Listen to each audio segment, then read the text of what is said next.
काशीपुर की शाम में जो तस्वीर सामने आई वो किसी स्थानीय झगड़े की नहीं बल्कि देश के अंदरूनी संतुलन पर सीधे प्रहार जैसी दिखती है। बिना अनुमति आई लव मोहम्मद नाम के जुलूस ने पुलिस को घेरा, वर्दियां फाड़ी गई, सरकारी गाड़ियां खंडित की गई और नक्कारों ने जैसे इरादा कर रखा हो शांति तहस नहस करने का। नमस्कार, मैं भारत पंचवाल स्वागत करता हूं आपका राजीव टाइम पर। सवाल यही है, क्या यह केवल एक भीड़ थी जो भड़क गई या फिर पहले से रची गई कोई सुनियोजित चाल जो अलग अलग राज्यों में एक ही पैटर्न दिखा रही है? अगर यही पैटर्न सच है तो कौन है वे लोग जो इतनी संगठित हिंसा कर रहे हैं? आइए जानते हैं।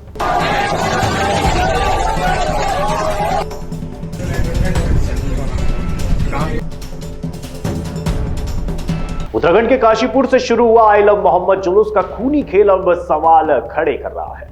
बिना अनुमति निकाले गए जुलूस ने पुलिस पर हमला किया, सरकारी गाड़ियों को तोड़ा, वर्दी फाड़ी और खुलेआम दहशत फैलाई। कश्मीर से केरल तक, दिल्ली से यूपी और अब उत्तराखंड तक आई लव मोहम्मद जुलूस का पैटर्न एक जैसा क्यों है? हर जगह वही भीड़, वही हिंसा, वही पत्थरबाजी और वही पुलिस पर हमला। क्या ये देश की कानून व्यवस्था को चुनौती देने की संगठित चाल है? दिनांक 21 सितंबर की रात्रि को काशीपुर में बिना अनुमति एक जुलूस निकाला गया जिसमें करीब 400 लोग शामिल थे, जिससे यातायात की और कानून व्यवस्था की समस्या उत्पन्न होने लगी। पुलिस ने स्थिति को नियंत्रण में लाने के लिए और कानून का पालन कराने के लिए निर्देश दिए, लेकिन भीड़ ने पुलिस पर हमला किया और सरकारी वाहन को क्षतिग्रस्त किया। पुलिस टीम ने तुरंत कार्रवाई करते हुए संबंधित धाराओं में अभियोग पंजीकृत किया और घटना के मास्टरमाइंड नदीम अख्तर और 7 अन्य उपद्रवियों को गिरफ्तार किया तथा 10 अन्य को भी हिरासत में लिया है, जिनसे गहन पूछताछ की जा रही है। नदीम से पूछताछ की जा रही है कि ऐसी धार्मिक उन्माद फैलाने और कानून व्यवस्था खराब करने वाले के पीछे और कौन कौन लोग शामिल हो सकते हैं। जिले के प्रशासनिक अधिकारी, नगर निगम और बिजली विभाग की टीमें भी मौके पर सक्रिय हैं ताकि क्षेत्र में अवैध गतिविधियों को रोका जा सके और शांति बनाई जा सके। मैं जनता से अपील करता हूं कि वो शांति बनाए रखें, अफवाहों से दूर रहें और पुलिस प्रशासन का सहयोग करें। कानून व्यवस्था किसी भी कीमत पर बाधित नहीं होने दिया जाएगा और अपराधियों के खिलाफ कड़ी कार्रवाई की जाएगी। काशीपुर में उपद्रवियों ने लाठी डंडों से हमला किया, 400-500 अराजक तत्व सड़कों पर उतरे। वायरल वीडियो में साफ कर दिया कि ये कोई अचानक भड़की भीड़ नहीं थी, बल्कि पहले से तयशुदा प्लानिंग थी। पुलिस ने 15 आरोपियों को जेल भेजा, 3 मुख्य आरोपियों पर शिकंजा कसा और नैनीताल हाईकोर्ट में अग्रिम जमानत की कोशिश भी शुरू की। सवाल उठता है, अगर ये लोग इतने निर्दोष हैं तो फिर रातों रात जमानत की अर्जी? इस पूरे घटनाक्रम के बाद प्रशासन का बुलडोजर कब्जा, अतिक्रमण पर कार्रवाई हुई और संदेश साफ दे दिया गया, जो दंगा करेगा उसका घर ढहाया जाएगा। पिछले महीनों में भी उत्तर प्रदेश, दिल्ली, राजस्थान, महाराष्ट्र और बिहार में इसी तरह आई लव मोहम्मद जुलूस के नाम पर उपद्रव हुए।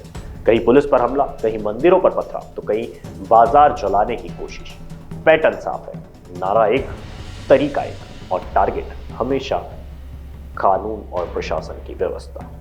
देखिए, आज रात 8 बजे के करीब में नदीम अख्तर ने, जो एक व्यक्ति है, उसने अपने कुछ साथियों के साथ यहाँ अली खां मोहल्ले में यहाँ पे शांति व्यवस्था को प्रभावित करने का प्रयास किया और बाहरी प्रदेश की ये घटना के संदर्भ में वहाँ पे जो उपस्थित हुआ थे और जो इसके साथीगण थे उन्होंने उनको भड़काने का प्रयास किया और इस तरीके से एक अराजकता का माहौल बनाया। पब्लिक के लोगों के द्वारा पुलिस को सूचना दी गई, तत्काल पुलिस ने यहाँ मौके पर पहुँच के स्थिति को नियंत्रण में किया और जो लोग भी इस घटना में इन्वॉल्व थे, चाहे वो स्वयं द्वारा, चाहे इसके बचाव में आकर के, उनको हम आइडेंटिफाई कर रहे हैं। पुलिस की टीम ने कुछ लोगों को आइडेंटिफाई कर चुकी है, जिनके वहाँ हमारे द्वारा दबिश दी जा रही है। अन्य लोगों को भी आइडेंटिफाई कर रहे हैं, इन पर अभियोग पंजीकृत किया जा रहा है, इन पर वैधानिक कार्रवाई करेंगे। मैं आम लोगों से अपील करूंगा कि ये अराजक तत्व हैं, इनका अपना अंतर्निहित स्वार्थ है, उसी के उसमें इनके द्वारा लोगों को गुमराह करके और इस तरह का कार्यक्रम करने का प्रयास किया गया। इनके द्वारा न पुलिस को सूचना दी गई, प्रशासन को न सूचना दी गई, न इनके द्वारा कोई अनुमति ली गई थी और इस तरीके से कार्यक्रम करके और यहाँ पर शांति व्यवस्था को चुनौती दी गई, शांति व्यवस्था को प्रभावित करने का प्रयास किया गया, अराजकता का एक माहौल बनाने का प्रयास किया गया। अब ये सवाल ज्यादा डराने वाला है, क्या आई लव मोहम्मद सिर्फ एक जुलूस है या फिर भारत की शांति को तोड़ने की सुनियोजित साजिश? पुलिस पर हमले, सरकारी संपत्ति का नुकसान और बुलडोजर की गूंज, तस्वीरें साफ है कि कानून से खेलने वालों को अब माफी नहीं मिलेगी। लेकिन बड़ा सवाल यह भी है, क्या सरकार इतनी सख्ती दिखा पाएगी कि दोबारा ऐसी कोई चुनौती देने की हिम्मत करे?